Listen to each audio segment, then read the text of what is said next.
तो भाई लोग इस साल अगर मूवीज के हिसाब से देखें तो बहुत कुछ हुआ। जहां कुछ ऐसी मूवीज थी जिन्होंने बिल्कुल डिसअपॉइंट नहीं किया, जैसी सोची थी वैसे निकली, मतलब टट्टी सोची थी और टट्टी निकली।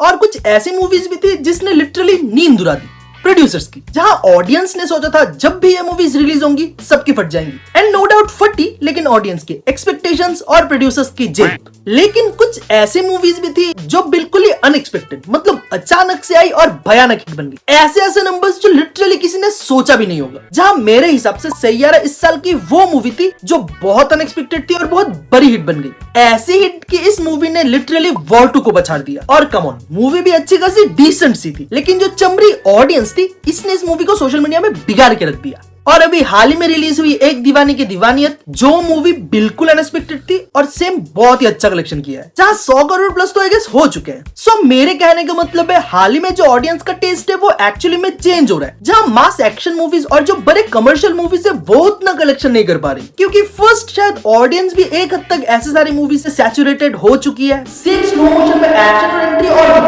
और सेकंड, मूवीज भी उतना कुछ खास नहीं। बहुत सारी मूवीज तो एक्चुअली में खराब ही थी। जो हाइप इनिशियली इन मूवीज की थी वो उस हाइप पे खरी नहीं उतर पाई। लेकिन जो स्मॉल बजट या कह लो जो एक्सपेरिमेंटल फिल्म्स है उन मूवीज ने तगड़ी कमाई की, लाइक लोका चैप्टर 1, महाअवतार, नरसिम्हा, ये सब। जहां ऐसे मूवीज का इनिशियली तो उतना कुछ बस था, लेकिन रिलीज होने के बाद वर्ड ऑफ माउथ से मूवीज बहुत तगड़ी चली और इतना चली कि 200 करोड़, 300 करोड़, यहाँ तक कि 500 करोड़ का भी कलेक्शन किया है। जहां सबसे बड़ा एग्जांपल है इस साल की महाअवतार नरसिम्हा, जिस मूवी ने इंडिया में ना सिर्फ एक्सपेरिमेंटल बल्कि एनिमेशन मूवीज का भी अलग बार सेट कर दिया है। और अभी बाहुबली दी इटर्नल वॉर के टीजर के बाद तो अभी मतलब क्या ही बोलूं, इंडियन एनिमेशन का सीन सच में बदलने वाला है। चलो ये सब तो गई मास कमर्शियल और जो स्मॉल या कह लो एक्सपेरिमेंटल फिल्म्स थी। इनके अलावा भी जो सीक्वल, प्रीक्वल, फ्रेंचाइजी और यूनिवर्स वाली मूवीज है, वहां देखा जाए तो मामला 50-50 है। जहां कुछ मूवीज तो ऑब्वियसली अच्छी थी और कुछ मूवीज मतलब क्यों हुई थी, रिलीज भी कैसे हो गई।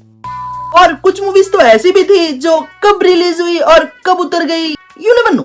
मैं तो अभी तक सोच रहा हूँ समर सरदार और बागी 4 रिलीज भी क्यों हुई। हाउसफुल 5 भी, बागी 4 और हाउसफुल 5 ये दो ऐसी सीरीज है जो साला खत्म होने का नाम नहीं ले रहे। और अगर अभी हम आने वाले जो 2 महीने हैं उनमें रिलीज होने वाली मूवीज को भी देखें तब भी मामला कुछ कुछ सेम ही है। जहां कुछ मूवीज कब रिलीज होंगी और कब उतर जाएगी तुम्हें घंटा नहीं पता चलेगा। अनवांटेड सीक्वल्स तो है ही, लेकिन कुछ ऐसे भी मूवीज है जिनको लेके इनिशियली हाइप तो काफी तक रहा है, लाइक धुरंधर। लेकिन मूवी डिलीवर कितना कर पाती है वो देखने वाली बात होगी। सो अगर ओवरऑल बोलूं, अभी तक 2025 मूवीज के लिए तो सरप्राइजिंग था। जहां इस बार बोल सकते हो सरप्राइजिंगली ऑडियंस ने कंटेंट को ज्यादा चुना, या बोल सकते हो इंडिया में दिल जले आशिक ज्यादा है।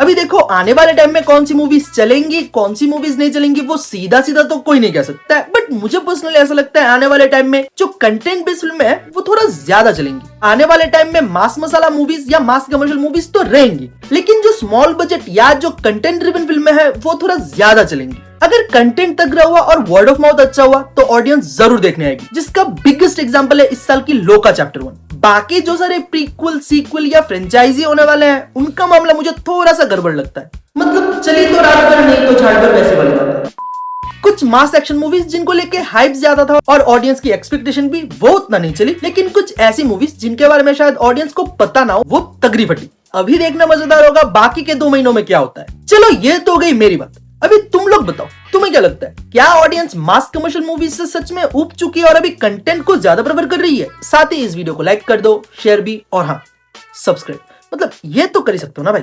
बाकी थैंक्स फॉर वॉचिंग, मिलते हैं अगले वीडियो में। Till then be safe, be happy.